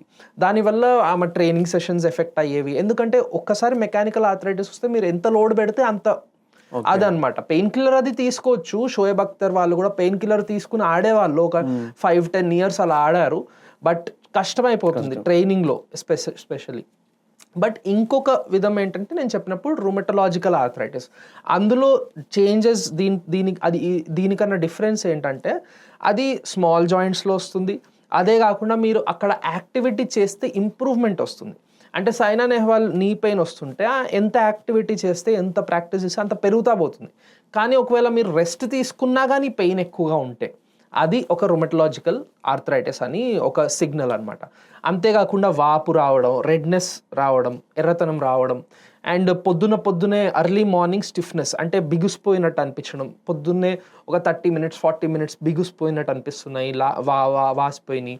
ఇవన్నీ రుమటలాజికల్ ఆర్థరైటిస్లోకి వస్తాయి. సార్ ఇంకోటి ఆటో ఇమ్యూన్ కండిషన్స్, అంటే ఇప్పుడు సోరియాసిస్ అంటారు, ఆటో ఇమ్యూన్ కండిషన్ సార్. ఇది నా ఓన్ ఇమ్యూన్ సిస్టమ్ని నేనే అటాక్ చేస్తున్నాను, దానివల్ల ఏదో వస్తుందని. బట్ అసలు మీ బీయింగ్ అ ర్యూమటాలజిస్ట్, యూఆర్ మోర్ ఇలాంటి ఆటో ఇమ్యూన్ కండిషన్స్ చూస్తుంటారు. ఒక లే పర్సన్కి అసలు ఆటో ఇమ్యూన్ అంటే ఏంటి, అసలు ఎలాంటి కండిషన్స్ ఉంటాయి, and how do they have to overcome them? Auto immune అనే వర్డ్ అవేర్నెస్ పెరిగిందంటే ఒక గత 10 ఏళ్ళగా. కానీ అదేంటి, ఒక కామన్గా ఎలా అర్థం చేసుకోవాలి అనేది కూడా ఇంపార్టెంట్. సో ఇమ్యూనిటీ అని అందరం వినే ఉంటాం. మన కరోనాలో చాలా వర్డ్ పాపులర్ అయిపోయింది, ఇమ్యూనిటీ తగ్గిపోయింది, పెరిగిపోయింది అది. సో ఇమ్యూనిటీ అంటే మన బాడీలో ఉండే ఒక పోలీస్ ఫోర్స్ లాగా. మన బాడీలోకి వచ్చే ఇన్ఫెక్షన్ అయినా, పొల్యూషన్ అయినా దాన్ని కిల్ చేసే, దాన్ని తరిమేసే, క్లియర్ చేసే సిస్టమ్ మన బాడీలో ఉంటుంది. దాన్ని ఇమ్యూన్ సిస్టమ్ అంటాం. ఒక క్రిమినల్స్ని చంపేసే పోలీస్ ఫోర్స్ అనుకోండి. అదే పోలీస్ ఫోర్స్ కరప్ట్ అయిపోయి మన బాడీనే చంపేస్తుంటే, అండ్ ఇది వినడానికి అలా ఉంటుంది కానీ పేషెంట్స్లో అది ఇట్ ఎఫెక్ట్స్ వెరీ బ్యాడ్లీ కదా. సో అలాంటి ఉల్టా యాక్టివిటీ చేసే ఇమ్యూన్ సిస్టమ్ని ఆటో ఇమ్యూనిటీ అంటాం. అంటే మన బాడీనే కొడుతుంది అని. అండ్ ఒక్కొక్కసారి జస్ట్ అది ఆటో ఇమ్యూనే కాదు, ఒకవేళ ఇమ్యూన్ సిస్టమ్ పనే చేయకపోతే, ఆ పోలీస్ ఫోర్స్ అసలు పనే చేయకపోతే ఇమ్యూనో డెఫిషియన్సీ అంటాం. సో ఆటో ఇమ్యూనిటీ అయినా, ఇమ్యూనో డెఫిషియన్సీ అయినా ఒకవేళ పని చేయకపోతే ఏమవుతుంది, ఇన్ఫెక్షన్స్ పెరిగిపోతాయి, బయట ఉన్నవన్నీ వచ్చేసి ఎఫెక్ట్ చేసేస్తాయి. సో ఈ రెండు, autoimmunity and immunodeficiency, ఈ రెండింటిని ట్రీట్ చేసే సైన్స్ని రుమటాలజీ అంటాం, అండ్ డాక్టర్స్ని రుమటాలజిస్ట్. అండ్ ఆఫ్ లేట్ పెరుగుతున్నాయి సార్ ఆటో ఇమ్యూన్ కండిషన్స్ కానీ, పేషెంట్స్లో ఇన్సిడెంట్స్ కానీ, ప్రివిలెన్స్ కానీ పెరుగుతుందా మీ ప్రాక్టీస్లో? సో ప్రాక్టీస్లో అయినా, సైంటిఫిక్ రీసెర్చ్ బట్టి అయినా డెఫినెట్లీ. ఇప్పుడు నేను 3 yearsగా మా ఇన్స్టిట్యూట్లో ప్రాక్టీస్ చేశాను, అండ్ మా OPD number year on year పెరుగుతానే పోతుంది. మా ఓపీడీ మా ఫస్ట్ ఇయర్లో 1ంటికి అయిపోతుంటే ఇప్పుడు 3ంటికి అయిపోతుంది. So first reason is awareness అండి. ఇప్పుడు సైంటిఫిక్ రీజన్గా కూడా పెరిగిపోతున్నాయి అలా ఏమీ రాలేదు ఎవిడెన్స్, బట్ అవేర్నెస్ డెఫినెట్లీ చాలా పెరిగింది. Apart from that I feel especially newer generation వచ్చే కొద్దీ హ్యాబిట్స్ మారిపోయినాయి. కరెక్ట్. మల్టిపుల్ హ్యాబిట్స్, అది మన ఫుడ్ డైట్ అయినా కానీ, మన స్మోకింగ్ హ్యాబిట్స్, ఆల్కహాల్ హ్యాబిట్స్ అయినా కానీ, మన యాక్టివిటీ అయినా కానీ. ముందు మనకు కూడా తెలుసు మన పూర్వజులు ఎంత యాక్టివ్గా ఉండేవారు, అది తగ్గిపోయింది. అండ్ ఇవన్నీ రీజన్స్ వల్ల, పొల్యూషన్ వల్ల డెఫినెట్లీ పెరుగుంటుంది మన rheumatological illness, but awareness also very important. Sir ఇంకోటి, ఈ సోరియాసిస్ అనే కండిషన్లో చాలామంది పేషెంట్స్ స్కిన్ డాక్టర్ దగ్గరికి వెళ్తుంటారు. బట్ నేను వాళ్ళకి ఎప్పుడు సజెస్ట్ చేస్తాను, మీరు ఒక రుమటాలజిస్ట్ని కనెక్ట్ చేస్తే better, they are more equip to deal with it అని నేను చెప్తుంటాను. బీయింగ్ ఎ రుమటాలజిస్ట్ మీరు చూస్తుంటారా sir psoriasis cases? And you think first skin doctor దగ్గర వెళ్ళడమే బెటర్, ఆర్ మీ దగ్గర వెళ్తే బెటర్ అంటారా? సోరియాసిస్ అనేది అంటే లోపలికి వెళ్ళి చూస్తే దానికి కారణం ఆటో ఇమ్యూనే. ఓకే. సో అది రుమటలాజికల్ వ్యాధే. కానీ అది ఎలాంటి వ్యాధి అంటే నేను చెప్పినట్టు మల్టీ సిస్టమ్ అనేది చాలాసార్లు ఉండదు. ఓన్లీ స్కిన్గా కూడా ప్రాబ్లం లాగా కూడా కంటిన్యూ అయిపోతుంటుంది, లైఫ్ లాంగ్ ఓన్లీ స్కిన్ ప్రాబ్లమ్గా ఉంటుంది. సో అలా ఉంటే definitely skin doctor is better person to go, ఎందుకంటే స్కిన్ కాబట్టి they are also very well train to deal with skin psoriasis. కానీ ఒకవేళ మీకు చాలా ఎక్కువ సోరియాసిస్ ఉన్నా, రెస్పాన్స్ రాకపోయినా, అప్పుడు ఏవైతే మందులు వాడాలో అవి మన రుమటలాజికల్ మందులే వాడతారు స్కిన్ డాక్టర్స్ కూడా. అండ్ ఆ మందులు వాడే ఎక్స్పీరియన్స్ ఎక్కువ రుమటాలజిస్ట్కి ఉంటుంది. సో ఒకవేళ అస్సలే పని చేయకపోతే స్కిన్ డాక్టర్ స్టార్టింగ్ మందులు పని చేయకపోతే you can definitely consult rheumatologist. అదే కాకుండా ఒకవేళ మల్టీ సిస్టమ్ అంటే వేరే సిస్టమ్స్ కూడా ఎఫెక్ట్ అవుతుంటాయి, జాయింట్ పెయిన్ అయినా, ఐ ప్రాబ్లమ్స్ అయినా, ఒక్కొక్కసారి మన ఒబేసిటీ పెరిగిపోతుంది, మన హార్ట్ని కూడా ఎఫెక్ట్ చేస్తుంది సోరియాసిస్. ఇవన్నీ మల్టీ సిస్టమ్ ప్రాబ్లమ్స్ స్టార్ట్ అయినాయి, డయాబెటీస్ స్టార్ట్ అయింది, అలాంటప్పుడు మీరు డెఫినెట్లీ రుమటాలజిస్ట్ బెస్ట్ కన్సల్ట్ చేస్తే బెటర్. సార్ ఇంకోటి నాకు కొందరు పేషెంట్స్ వస్తారు సార్, ఏమంటారంటే సార్ స్టెప్స్ నేను ఎక్కడం మానేశాను, అతను యంగ్ ఏజ్ 30 to 40 ఉంటాడు, ఎందుకంటే దీనివల్ల ఆర్థరైటిస్ వస్తుందంట సార్, స్టెప్స్ ఎక్కొద్దంట, అందుకే నేను ఓన్లీ లిఫ్టే తీసుకుంటున్నానని అతను వచ్చి నాకు అన్నాడు. ఇదేంటి లాజిక్, నేను ఇంత మటుకు వినలేదు, బట్ ఏమో నిజంగా ఉండొచ్చు ఏమో అని అనుకున్నాను. బట్ యాజ్ ఎ రుమటాలజిస్ట్ మీరు బాగా ఈ ఆర్థరైటిస్ పేషెంట్స్ చూస్తుంటారు కదా, నిజంగా స్టెప్స్ ఎక్కితే కానీ ఆర్ జిమ్ ఎక్కువ లిఫ్ట్స్ కానీ అలా చేస్తే, వాకింగ్ ఎక్కువ చేస్తే కానీ ఏమైనా వచ్చే ఛాన్స్ ఉంటుందా, ఏమైనా కనెక్షన్ ఉందా సార్? చూడండి, జిమ్ అయినా, స్టెప్స్ ఎక్కడం అయినా, మెడిటేషన్ అయినా, యోగా అయినా, ఏదైనా ఎక్సెస్లో చేసేస్తే అది రాంగ్. సో ఇప్పుడు జిమ్ గురించి మాట్లాడితే మనము వెయిట్స్ ఎక్కువ ఎత్తేడాలు, ఈగో లిఫ్టింగ్ అంటాం, అంటే మన ఈగో మీదకి తెచ్చేసుకుని ఆ స్టార్ట్ చేయకుండానే ముందే 20 kgs ఎత్తేయడం. సో అలాంటివి చేయడం అయినా, లేకపోతే ట్రైనింగ్ లేకుండానే టూ మచ్ ఒక 2-3 hours స్పెండ్ చేయడం, అలా చేస్తే డెఫినెట్లీ మీ జాయింట్స్ మీద, మీ బోన్స్ మీద, అండ్ ఈవెన్ మసిల్ టేర్స్ అవ్వడము, ఇవన్నీ ఇష్యూస్ ఉంటాయి. But when we come to ఒక రెగ్యులర్ మంచి ప్యాటర్న్లో ఒక ప్లాన్డ్ విధంగా చేస్తే జిమ్ అయినా, ఈవెన్ స్టేర్స్ అయినా, or any exercise is always good. ఎందుకు అంటే మన అక్కడ మూవ్మెంట్ ఉంటుంది, ఆ మూవ్మెంట్ వల్ల అక్కడ మన జాయింట్లో మధ్యన ఫ్లూయిడ్ ఉంటుంది కదా, అది మంచి లూబ్రికేషన్ ఇస్తుంది. ఆ ఫ్లూయిడ్ నుంచే మన జాయింట్స్కి న్యూట్రిషన్ అంత ఎనర్జీ అంతా వస్తుంది. అదే కాకుండా మసిల్ మనకి ఆబ్వియస్లీ స్ట్రెంగ్తన్ అవుతాయి. ఎప్పుడైనా మసిల్ స్ట్రెంగ్త్ అయినప్పుడు ఏమవుతుందంటే ఆ సపోర్ట్ ఇస్తుంది, మన జాయింట్కి సపోర్ట్ ఇచ్చేది పక్కన ఉన్న మసిల్సే. అండ్ ఆ మసిల్ స్ట్రాంగ్ అయినప్పుడు జాయింట్ మీద లోడ్ తక్కువ పడుతుంది. సో ఎప్పుడైనా మీరు మసిల్స్ డెవలప్ అయితే it is always good. And ఏం చెప్పారంటే రీసెర్చ్ హ్యాస్ షోన్ అండి, ఏంటంటే మన మసిల్ ఎంత అమౌంట్ ఉంటే, మన ట్రూ మసిల్ కంటెంట్ ఎంత ఉంటే అంత లాంగివిటీ, అన్ని ఇయర్స్ బతుకుతామని. సో ఇంకొక స్టేర్స్ గురించి చిన్నది ఎవిడెన్స్ ఏం చెప్తుందంటే, పెద్ద పెద్ద స్టేర్స్ ఉంటే అది మన నీస్కి ఎఫెక్ట్ చేస్తుంది, కానీ హైట్ ఎక్కువ ఉంటే అప్పుడు ఏమైందంటే ఇట్ ఈస్ నాట్ అ మంచి ఎక్సర్సైజ్ ఫర్ అవర్ నీస్.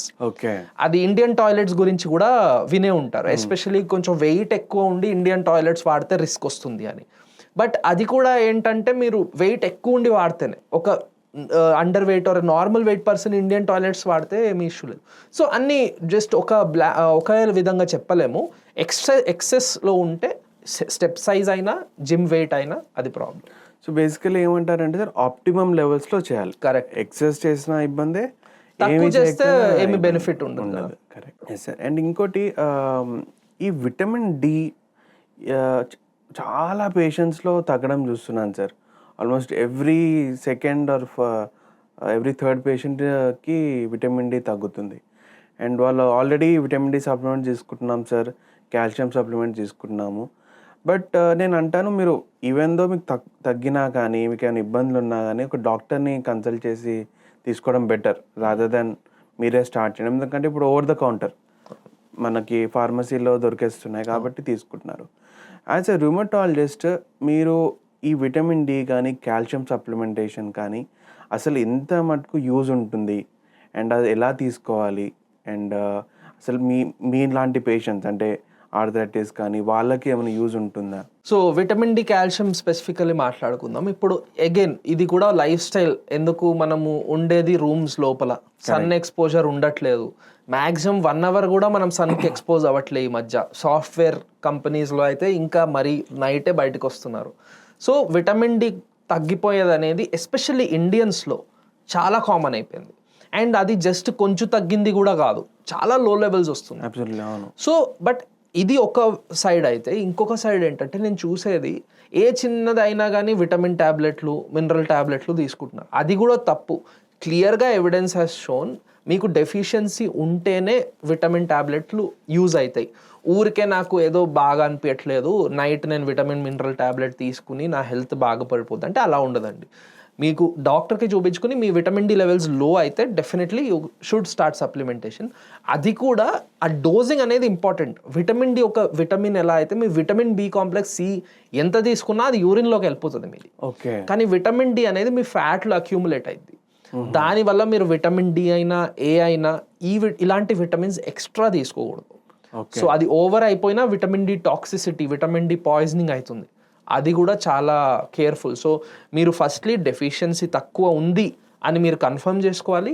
దాని తర్వాత డోస్ కరెక్ట్గా తీసుకోవాలి. అండ్ ఇంకోటి సార్, ఈ సర్టన్ ఫుడ్స్ తింటే రుమటాలజికల్ ఇష్యూస్ పెరిగే అవకాశం ఉంది, అంటే ఈ 5 ఫుడ్స్ కొద్దిగా మీరు జాగ్రత్తగా తినండి అని చెప్పగలుగుతారా సార్? సో ఈ ఆన్సర్ ఇచ్చే ముందు ఒకటి చెప్పాలి. నేను చూసేది ఏంటంటే చాలామంది రుమటలాజికల్ ఇల్నెస్ రాగానే ఈ ఫుడ్ వల్లనే ఈ ఫుడ్ తగ్గించాలి ఆ దాంట్లోకి వెళ్ళిపోతారు. సో మీకు రుమటలాజికల్ వ్యాధి రాలేదు, ఇంకా మీరు హెల్దీ పర్సన్ అయితే definitely your diet is the most important thing. Diet, exercise habits ఇది మోస్ట్ ఇంపార్టెంట్. కానీ ఒకవేళ రుమటలాజికల్ వ్యాధి మీకు వచ్చేసింది అంటే డైట్ మీద ఫోకస్ నార్మల్గా ఉంచి మీరు ట్యాబ్లెట్స్ కరెక్ట్ టైంలో తీసుకోవడం, కరెక్ట్ ఇంపార్టెంట్ డోస్లో తీసుకోవడం, దాని మీద మీరు ఫోకస్ చేస్తూ మీ డైట్ మీద ఫోకస్ చేయాలి.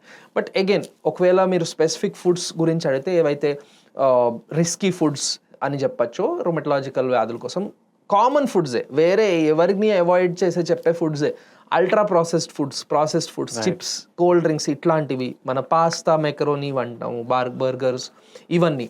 అదే కాకుండా మన sugary drinks what ever has lot of sugar, అది కూడా రెగ్యులర్ అమౌంట్స్లో. కోల్డ్ డ్రింక్స్ ఎస్పెషల్లీ చాలామంది రోజు 2 times తీసుకుంటున్నారు, అట్లాంటివి అవాయిడ్ చేయాలి. ఆయిలీ ఫుడ్స్ అవి ఏం చేస్తాయి అంటే మన ఫ్యాట్ పెంచుతాయి, అండ్ ఫ్యాట్ అనేది బ్రేక్ డౌన్ అయ్యి ఇన్ఫ్లమేటరీ పదార్థాలు పెంచుతాయి. అది కూడా మన రుమటలాజికల్ ఇల్నెస్. ఇవే కాకుండా మనం గౌట్లో మాట్లాడుకున్నాం. గౌట్ కొంచెం సెపరేట్, అక్కడ కొంచెం స్పెసిఫిక్ ఇంపార్టెన్స్ ఉంటుంది డైట్కి. మన ఫిష్ మీరు ఒక రకంగా చూస్తే చాలా మంచిది, వేరే అన్ని రకాలుగా మంచిదే. కానీ గౌట్ విషయానికి వస్తే అది యూరిక్ యాసిడ్ని పెంచి గౌట్ చేస్తుంది. సిమిలర్లీ మటన్ అదర్వైజ్ కూడా అంత మంచి ఫుడ్ కాదు, but here it is even more dangerous అనమాట. సో గౌట్లో కొంచెం స్పెసిఫిక్ ఇంపార్టెన్స్, కానీ అదర్వైజ్ మీరు జనరల్గా ఏవైతే అవాయిడ్ చేయమంటారో అవే అవాయిడ్ చేయాలి. మీరు when you say cool drinks sir, నాకు వారెన్ బఫే గారు గుర్తొస్తారు. అతను ఏమంటాడంటే నేను daily two bottles of Coca Cola తీసుకుంటాను. And we know Warren Buffett is such a great person. But when అలా నాకు వచ్చి కొందరు క్వశ్చన్ చేస్తారు, సార్ అతనికి సెట్ అయింది నాకెందుకు సెట్ కాలేదంటే, అందరిది ఒకటి సేమ్ బాడీ కాదు, డిఫరెంట్ ఉంటుంది. బట్ సాధారణంగా అంటే ఓవరాల్గా చూస్తే certain foods are not good. Correct, exactly. అంటే నేను ముందు చెప్పినట్టు మన గన్ అనేది మన జీన్ సిస్టమ్ గన్. ఆ గన్ను మీ బాడీ మీద ఇట్లా చూపిస్తుందా లేదా అని ఎవరు చెప్పలేరు.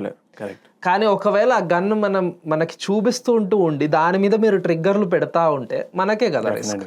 సో దట్ ఈస్ వై ఆ గన్ ఉందా లేదా, ఐదర్ మీరు మొత్తం మీ జెనెటిక్ అనాలిసిస్ మొత్తం చేసేసుకుని దాన్ని ఒక పెద్ద జెనెటిసిస్ట్కి చూపించి ఇది తింటే ఎలా అవుతుంది అవన్నీ చేయడం ఇన్ఫ్యాక్ట్ హ్యూమన్లీ ఇంకా అంత లెవెల్ ఆఫ్ రీసెర్చ్ కూడా కాలేదు. మీకు కోల్డ్ డ్రింక్ ఎఫెక్ట్ చేస్తుందా అంత లెవెల్ ఆఫ్ రీసెర్చ్ కూడా కాలేదు. సో అది మన దగ్గర లేదు కాబట్టి, ఆ డేటా మన దగ్గర లేదు కాబట్టి better to avoid these triggers. Smoking కూడా అంతే కదా, చాలా మంది చైన్ స్మోకర్లు ఉంటారు, ఏం కాదు, ఇంకొకరు 25K లంగ్ క్యాన్సర్ వచ్చేస్తుంది. సో అది it is for general health awareness అట్లా. సార్ బీయింగ్ అ సైకియాట్రిస్ట్, నేను చాలా కెనాబిస్ యూసేజ్ పేషెంట్స్ని చూస్తుంటాను. ఆల్వేస్ నాకు వాళ్ళకి ఒక డిబేటే ఉంటుంది. వాళ్ళు అంటారు యూజ్ ఉంది సార్, యూఎస్లో చూడండి అందరు వాడుతున్నారు, ఇక్కడ వాడట్లేదు. రుమటాలజికల్ కాజెస్లో ఆర్ డిసీజెస్లో కెనాబిస్ది ఏమైనా యూజ్ వచ్చిందా సార్? అంటే మీరు ఏమైనా ట్రై చేస్తున్నారా ఎక్కడన్నా ట్రయల్స్లో ఏమైనా ఉన్నాయా? ట్రయల్స్ అవుతున్నాయండి, ఎస్పెషల్లీ మన ఫైబ్రోమైల్జీ అని వ్యాధి చెప్పా కదా, ఎక్కడైతే పెయిన్ సెన్సిటివిటీ పెరిగిపోతుంది ఓకే. మన బాడీలో. బై డిఫాల్ట్ మన నర్వ్స్ ఏమవుతుందంటే నార్మల్ ఒక ఇట్లా కొడితే ఎంత పెయిన్ అవుతుందో దానికన్నా 4 times 10 times పెయిన్ అవుతుంది అదే స్టిమ్యులస్కి. సో అలాంటి పెయిన్ సెన్సిటైజేషన్ వ్యాధులు అంటాము. అలాంటి వ్యాధులు కెనబిస్ ట్రై చేస్తున్నారు. బట్ పాయింట్ ఏంటంటే మనము కెనబిస్ యూజర్స్ని చూసేది ఏంటంటే వాళ్ళు అన్రెగ్యులేటెడ్ అమౌంట్స్లో తీసుకుంటారు. ఎంత ఎంజీ ఉంది అందులో, రోజుకి ఎంత తీసుకోవాలి అది తెలియదు, అందులో రాసి ఉండదు, వాళ్ళు వేరే రీజన్స్కి తీసుకుంటారు, అందరికి తెలుసు. So it is not a justification అండి.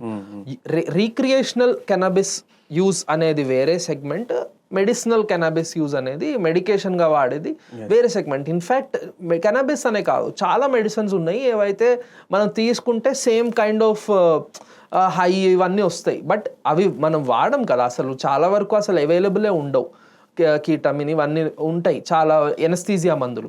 సో అవన్నీ ఓపియం ఇవన్నీ మనము మెడిసినలీ వాడతాం, but at the same time అది అవైలబుల్ లేదు.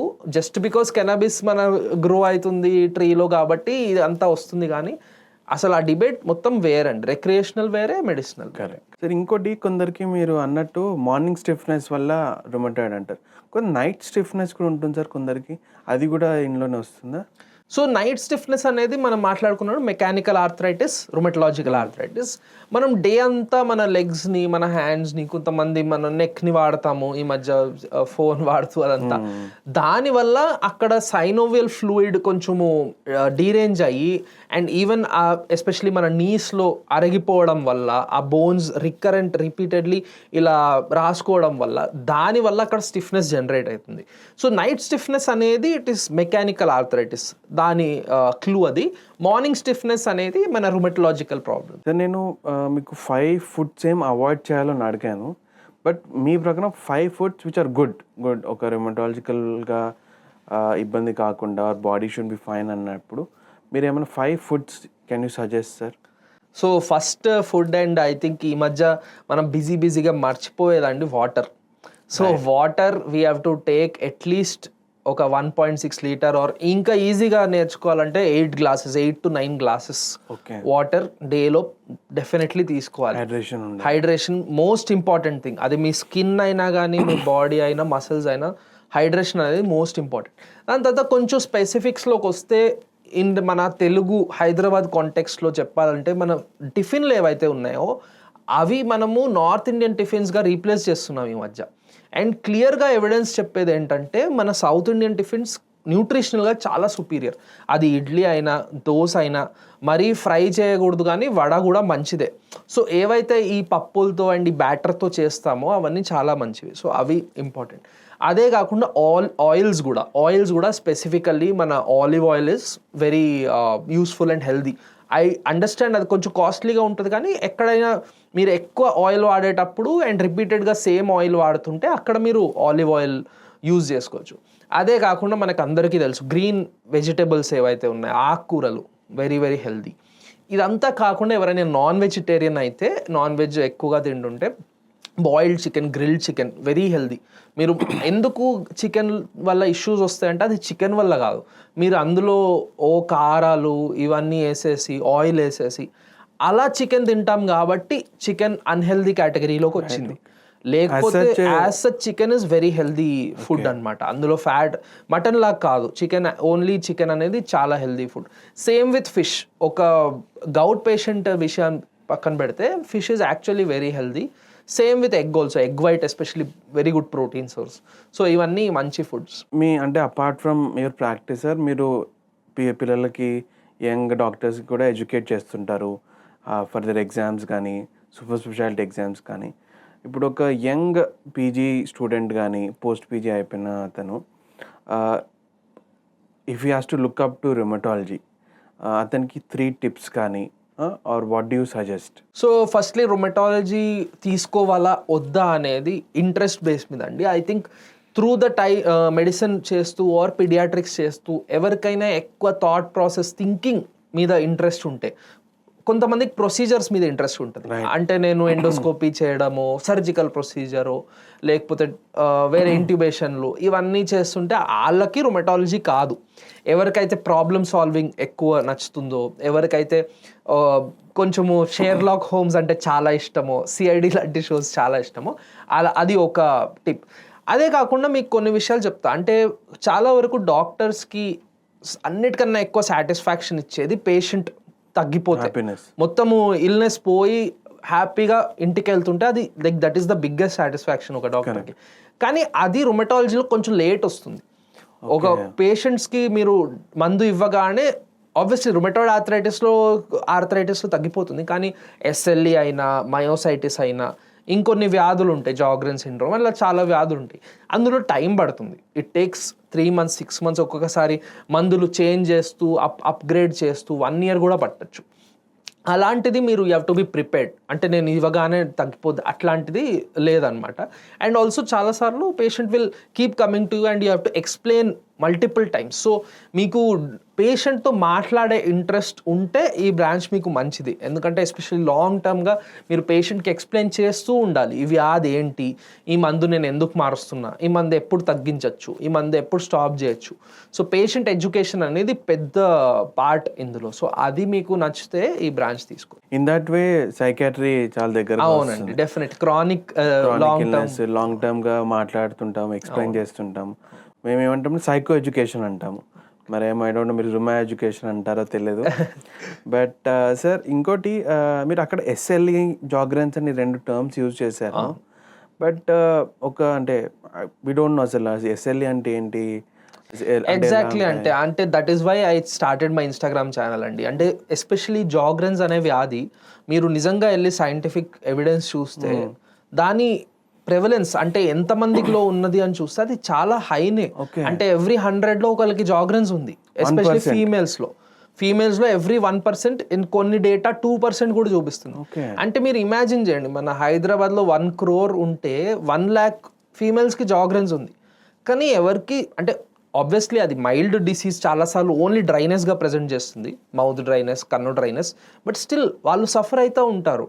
కన్నులో డ్రైనెస్ వస్తుంది, తలనొప్పి వస్తుంది, కన్నులో ఒక్కొక్కసారి ఐ డ్రాప్స్ వేసేసుకుని సరిపెట్టుకోవడం అంతే. బట్ దానికి వేరే స్పెసిఫిక్ ట్రీట్మెంట్స్ ఉంటాయి. వాళ్ళు మైల్డ్ చిన్న డిసీజ్ కాబట్టి సరిపెట్టేసుకుంటూ ఉంటారు. కానీ అది కాదు. That is my goal, that everybody should learn about these diseases like Sjogren's. ఏవైతే చాలా కామన్ ఉన్నాయో బట్ తెలియట్లేదు, దాని ఎలా ఎందుకు అవుతుంది తెలియట్లేదు. సో అలాంటి డిసీజెస్ గురించి అందరూ వినాలి. అది డెఫినెట్లీ ఇంప్రూవ్ అవుతుందండి. అంటే అది ఎప్పుడో పెద్ద గోల్ అని కాదు, with in like next 5-10 years ఇంకా చాలా ఇంప్రూవ్ అవుతుంది. ఎస్ఎల్ఈ అనేది ఎవరికైతే ఎస్ఎల్ఈ ఉంటుందో, లేకపోతే ఎవరైతే ఫ్యామిలీలో ఎస్ఎల్ఈ ఉంటుందో వాళ్ళు they can never forget that disease అండి. అంత ఎఫెక్ట్ చేస్తుంది. ఓకే, ఇప్పుడు ఈవెన్ మీరు సెలీనా గోమెజ్ మన సింగర్, ఆమె యుఎస్ సింగర్, ఆమెకు కూడా she had so severe SLE. అంటే జస్ట్ ఇమాజిన్, అంత రిచ్ పర్సన్ కూడా షీ నీడెడ్ కిడ్నీ ట్రాన్స్ప్లాంట్. అంత సివియర్. ఎస్ అండి. అంటే her I think friend only donated. So అట్లాంటి డిసీజ్ అది. అంత it is not related to richness of a person. అంత difficult disease to treat. So ఎవరికైతే ఎస్ఎల్ఈ వచ్చిందో వాళ్ళకి డెఫినెట్లీ తెలుస్తుంది. కానీ ఇనీషియల్ పార్ట్స్ ఆఫ్ ఎస్ఎల్ఈ వచ్చే వాళ్ళకి ఎస్ఎల్ఈ ముందే ఇది అయి ఉండొచ్చు అని తెలిస్తే ఇమీడియట్గా డాక్టర్ కాంటాక్ట్ అవ్వచ్చు. కానీ చాలాసార్లు జస్ట్ స్కిన్ ర్యాష్ వస్తుంది, డెర్మటాలజిస్ట్ దగ్గరికి వెళ్తారు. డెర్మటాలజిస్ట్ ఎస్పెషల్లీ క్వాలిఫైడ్ డెర్మటాలజిస్ట్ అయితే they can catch and send to rheumatologist. కానీ చాలాసార్లు మిస్ అయిపోతుంది. అదేదో ఫంగల్ ఇన్ఫెక్షన్ అనుకోవచ్చు, క్రీమ్ ఇస్తారు. బై ద టైం లోపల కిడ్నీ డ్యామేజ్ ఇవి స్టార్ట్ అవుతుంది. సో ఇలాంటివన్నీ అవేర్నెస్ డెఫినెట్లీ పెరగాలి. And disease like Sjogren's, SLE, myositis luckily మన తెలుగు పాపులేషన్లో అట్లీస్ట్ అందరికీ తెలుసు ఇప్పుడు. బట్ ఎస్ఎల్ఈ, జాగ్రెన్స్ గురించి కూడా తెలియదు. సరే, ఈ ఎస్ఎల్ఈ అన్నప్పుడు ఇట్స్ డేంజరస్ డిసీజ్? డెఫినెట్లీ అండి. ఎస్ఎల్ఈ అనేది ఇట్ ఈస్ ఈ అన్ని మనం మాట్లాడుకున్న ఆర్థరైటిస్, ఈ మయోసైటిస్ ఇవన్నిటికన్నా ఎస్ఎల్ఈ అనేది చాలా మోస్ట్ డేంజరస్ డిసీజెస్ లో వస్తుంది. One of the most dangerous. ఎందుకంటే ఇక్కడ మనం మాట్లాడుకునేది లంగ్, హార్ట్ ఓకే. బట్ ఇక్కడ మన ఎస్ఎల్ఈలో మన బ్రెయిన్, మన నర్వస్ సిస్టమ్, మన కిడ్నీ ఇవి కూడా ఈక్వల్లీ రిస్క్లో ఎఫెక్ట్ అయ్యే ఛాన్సెస్ ఉంటుంది. అండ్ ఇన్ జనరల్ బాడీలో కూడా దాని స్కిన్ మేనిఫెస్టేషన్ కూడా చాలా బ్యాడ్గా ఉండొచ్చు. So it is one of the more severe disease and treatment side effects కూడా ఇందులో ఉంటాయి ఒకవేళ దాన్ని కరెక్ట్గా మేనేజ్ చేయకపోతే. చాలాసార్లు ఏం చూస్తామంటే ఎస్ఎల్ఈ పేషెంట్ వస్తారు, మనం స్టార్ట్ చేస్తాము, ట్రీట్మెంట్ స్టార్ట్ చేశాక మేము తగ్గిపోగానే వెళ్ళిపోతారు. 1 month తర్వాత రావాలి, ఎందుకంటే స్టార్ట్ చేసిన మందు డోస్ తగ్గించాలి, వాళ్ళు అదే డోస్ తీసుకుంటారు. సో అలాంటి ఇష్యూస్ కూడా ఉంటాయి. అప్పుడు ఆ డోస్ సైడ్ ఎఫెక్ట్స్ వచ్చేస్తాయి. మన డోస్ తగ్గిస్తే కరెక్ట్గా ఫాలోఅప్ చేసి 1 monthly 3 monthly ఫాలోఅప్ చేసి తగ్గిస్తూ ఉంటే అప్పుడు by the end of 2 years also, నేను చెప్పినట్టు కొంచెం టైం పడుతుంది, but 2 years also we can start removing the medication. Sir when you give treatment అంటే రుమటాలజిస్ట్ కానీ ఎవరైనా నాకు స్టెరాయిడ్స్ పెట్టారు సార్ అని అప్పుడప్పుడు పేషెంట్స్ వచ్చి అంటారు. అండ్ స్టెరాయిడ్స్ అనగానే కొద్దిగా మన పాపులేషన్లో కానీ ప్రజలలో కానీ ఒక అపోహ కానీ ఒక భయం కానీ ఉంది. సో మీరు ఐఎమ్ షూర్ మీరు ఫ్రీక్వెంట్గా రాస్తుంటారు. అసలు అంటే ఎందుకు రాస్తారు, అసలు నిజంగా దానివల్ల ఏమైనా ప్రాబ్లమ్స్ అవుతాయా, మీరు ఏమైనా చెప్పగలుగుతారా సార్? సో నిజానికి 2 రకాల పేషెంట్స్ ఉంటారండి. ఎవరికైతే అవేర్నెస్ ఉందో వాళ్ళు స్టిరాయిడ్స్ నుంచి భయపడతారు. వాళ్ళు స్టిరాయిడ్స్ వద్దు సార్, మాకు స్టిరాయిడ్స్ ఎందుకు సార్, ఎంత డోస్ పెడుతున్నారు సార్, ఆ విషయంగా చూస్తారు. ఇంకొక పాపులేషన్ ఉంటే స్టిరాయిడ్స్ ఇవ్వగానే అచ్చా ఇదేదో బాగానే ఉంది అని స్టార్ట్ చేసి వాళ్ళకు ఒక యూఫోరిక్ ఫీలింగ్ వస్తుంది అనమాట. ఓకే, చాలా సడన్ గా ఇంప్రూవ్మెంట్ వస్తుంది స్టిరాయిడ్, సడన్ ఇంప్రూవ్మెంట్ అంటే విత్ ఇన్ 1 day ఇంప్రూవ్మెంట్ వచ్చేస్తుంది. ఓకే, అది రాగానే ఇంకా డాక్టర్ అవసరం లేదు అదే తీసుకుంటుంటారు. సో అలా తీసుకోవడం వల్లనే ఈ అవేర్నెస్ వచ్చింది స్టీరాయిడ్స్ చాలా డేంజరస్ అని. So yes, steroids have side effects, no doubt. కానీ స్టార్ట్ చేసి తగ్గించేసి దాన్ని రీప్లేస్ చేయాలి వేరే ఒక మెడికేషన్, దేనికైతే సైడ్ ఎఫెక్ట్స్ లేవు. సో దాన్ని స్టీరాయిడ్ స్పేరింగ్ మెడికేషన్ అంటాం. అంటే ఏంటి, స్టీరాయిడ్ని తీసేయడంలో హెల్ప్ చేసే మెడికేషన్. సో ఆ మెడికేషన్ ఎలా ఇవ్వాలనే దానిలోనే రొమటాలజిస్ట్ ఎక్స్పర్టీస్ ఉందన్నమాట.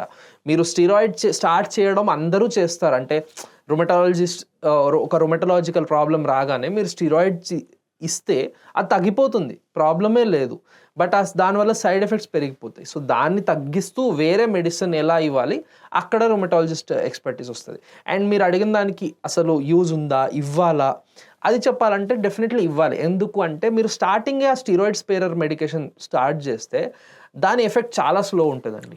ఇట్ టేక్స్ 8 weeks 6 weeks ఒక్కోసారి 12 weeks. సో అంత ఆబ్వియస్లీ పేషెంట్ సఫర్ అవ్వలేరు. మనం ఫైబ్రోమైల్జియా లాంటి పేషెంట్ కానీ హెవీ పెయిన్ ఉన్న పేషెంట్ అన్ని డేస్ ఆగలేడు. యా డెఫినెట్లీ, అంటే ఫైబ్రోమైల్జియాలో మనం అంత స్టార్ట్ చేయము, బట్ ఈవెన్ రుమటాయిడ్ ఆర్థరైటిస్ అయినా, గౌట్ అయినా, ఎస్ఎల్ఈ అయినా మనం అక్కడికక్కడ డిసీజ్ని తగ్గించేసేయాలి.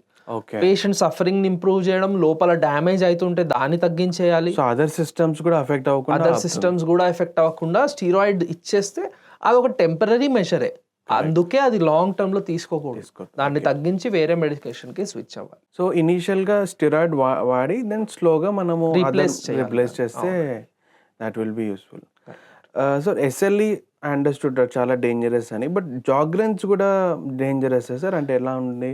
సో జాగ్రెన్స్ అనేది డేంజరస్ అవ్వచ్చండి, బట్ జనరల్గా చెప్పాలంటే అది మైల్డ్ డిసీజ్. మెయిన్లీ మన కన్ను డ్రైనెస్, మన హెడ్ ఏక్స్, దానివల్ల మన ఓరల్ డ్రైనెస్ అంటే మన సెలైవా తగ్గిపోయి ఓరల్ ప్రాబ్లమ్స్ చాలా వస్తాయి, ఈవెన్ పళ్ళు ప్రాబ్లమ్స్ కూడా వస్తాయి. సో అవి మెయిన్ ఇనీషియల్. అదే కాకుండా టైర్డ్నెస్. సో టైర్డ్నెస్ అనేది మనం చాలాసార్లు చూస్తాం, ఎస్పెషల్లీ కొంచెం ఏజ్ అయిపోయి అరౌండ్ 40-60 టైర్డ్నెస్ వేరే, అది ఓల్డ్ ఏజ్ వల్ల వస్తుంది. కానీ 40-45 ఆ ఏజ్లో టైర్డ్నెస్ రావడము, ఇవన్నీ జాగ్రెన్స్ ప్రాబ్లమ్స్ అనమాట. ఇవే కాకుండా మీరు రిస్కీ డేంజరస్ అవ్వచ్చా అంటే ఎస్ అవ్వచ్చు. అక్కడ కూడా మన కిడ్నీ ఇన్వాల్వ్ అవ్వచ్చు, హార్ట్ ఇన్వాల్వ్ అవ్వచ్చు, నర్వ్స్ చాలా ఇన్వాల్వ్ అవుతాయి జాగ్రెన్స్లో. అండ్ ఈవెన్ కొన్ని రేర్ కేసెస్లో లంగ్స్ కూడా ఇన్వాల్వ్ అవ్వచ్చు. సార్ ఇంకోటి 3 myths అంటే మీ ప్రాక్టీస్లో పేషెంట్స్ చాలా చూస్తుంటారు కదా, వాళ్ళకు ఒక అపోహ ఇంకా రుమటాలజీ పైన కానీ ఈ డిసీజెస్ పైన 3 myths ఉన్నాయి, ఇవి మనం ఖచ్చితంగా బస్ట్ చేయాలనుకున్నవి ఏంటి? సో ఫస్ట్ రుమటలాజికల్ మిత్ ఏంటంటే, ఒక్కసారి రుమటలాజికల్ ప్రాబ్లం దగ్గరికి వెళ్ళి వాళ్ళు మనకి డిసీజ్ గురించి చెప్తే లైఫ్ లాంగ్ తీసుకోవాలి అని. సో లైఫ్ లాంగ్ ఇది ఒక ఏదో మనల్ని మాటికి డాక్టర్ దగ్గరికి తీసుకెళ్తున్నారు అట్లా కాదండి. ఇది మీరు కరెక్ట్గా, ఇది చాలా ఇంపార్టెంట్ పేషెంట్స్కి, మీరు కరెక్ట్గా మందులు వాడితే విత్ ఇన్ ఆబ్వియస్లీ అందరికీ చెప్పలేము, చాలా మందికి తగ్గిపోతుంది, కొంతమందికి ఇంకా ఒక 3-4 ఇయర్స్ పట్టచ్చు. బట్ మోస్ట్ పేషెంట్స్లో విత్ ఇన్ 2 to 2.5 years మందుల్ని స్టాప్ చేసేయగలుగుతాం. సో అది మీరు ఫస్ట్ 2 years సరిగ్గా ఫాలోఅప్ చేస్తే మీకు ముందు కూడా ప్రాబ్లమ్స్ రావు. కానీ ప్రాబ్లం ఏంటంటే పేషెంట్కి స్టార్టింగ్లోనే ఇష్యూ ఉంటుంది. వాళ్ళు వెయిట్ చేస్తారు, 1 సంవత్సరం ఇంకా పెరిగిపోయే వరకు చూసుకుందాం అని తర్వాత వస్తారు. సో ఇది ఒక ఇంపార్టెంట్ మిత్ బర్స్ట్ చేయాలి. ఇదే కాకుండా చాలాసార్లు స్కిన్ ప్రాబ్లమ్స్ వస్తే వాళ్ళు స్కిన్ ఆయింట్మెంట్స్ తీసుకుంటుంటారు. సో అది ఓటీసీ, ఓవర్ ద కౌంటర్ అంటాం కదా. సో ఆ ఓవర్ ద కౌంటర్ మెడికేషన్స్ తీసుకోవడము, స్టీరాయిడ్స్ తీసేసుకోవడము, పెయిన్ కిల్లర్స్ తీసేసుకోవడము, ఇవి ఆపాలి. ఇంకోటి ఏంటంటే పెయిన్ కిల్లర్స్ వల్ల చాలా ప్రాబ్లమ్స్ వస్తున్నాయి. పెయిన్ కిల్లర్స్ ఇస్తున్నారు డాక్టర్స్, స్టీరాయిడ్స్ అయినా పెయిన్ కిల్లర్స్ అయినా, మనం డిస్కస్ చేసాం. దానికి కూడా ఒక టేపరింగ్ ప్లాన్ ఉంటుంది. టేపరింగ్ అంటే ఇన్ని మంత్స్ ఇస్తాము, దాని తర్వాత తగ్గించేస్తాము అని. అండ్ అదే కాకుండా రొమటలాజికల్ ఇల్నెసెస్లో ఇంకా చెప్పాలంటే మిత్స్ డైట్ వల్ల చాలా ఎఫెక్ట్ ఉంటుందని ఓవర్గా అనుకుంటారండి. ఎస్, డైట్ కాజ్ చేస్తుంది, బట్ డైట్ మీదే మీ మొత్తం ధ్యాస పెట్టకూడదు. సో మెడిసిన్స్ అండ్ ఆల్ కరెక్ట్గా తీసుకుని తగ్గించేసి ఆ సైకిల్ నుంచి బయటపడడం మన ఫోకస్. బెటర్. ఇన్ఫ్యాక్ట్ నేను కూడా పేషెంట్స్ చూస్తున్నాను సార్. నేను చెప్తానమ్మా 6 months 9 months వాడాలి, డెఫినెట్గా నేను తగ్గిస్తాం. This are not life long medicines. So కానీ పేషెంట్స్ ఎలా ఉంటుందంటే ఒక 2-3 weeksలో ఇంప్రూవ్మెంట్ బాగా వస్తుంది అనమాట. రాగానే ఒక 1 week 2 weeks మెడిసిన్ స్టాప్ చేస్తారు, దెన్ మళ్ళీ పెరుగుతుంది, మళ్ళీ వస్తారు.